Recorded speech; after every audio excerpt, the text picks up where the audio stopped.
সামনে আসছে বিধানসভা নির্বাচন, তার ঠিক আগেই আজ হাওড়া গ্রামীণ জেলা পুলিশের উদ্যোগে আমতা থানার সহযোগিতায় আমতা থানা থেকে আমতা সিরাজবাটি জিপি এলাকা আমতা এসডিপিও শেয়ার আমতা থানার ওসি তত্ত্বাবধানে রুট মার্চ পরিচালিত হয়েছে।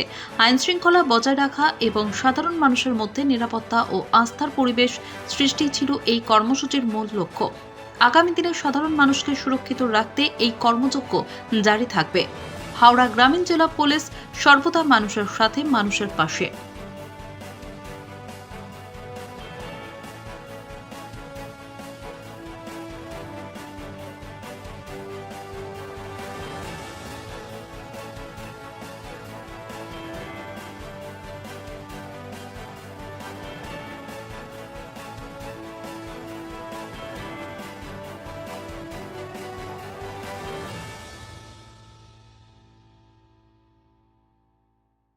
নিত্য নতুন ভিডিও দেখতে আমতা টিভি ফলো করে রাখুন। ধন্যবাদ আমাদের সঙ্গে জুড়ে থাকার জন্য।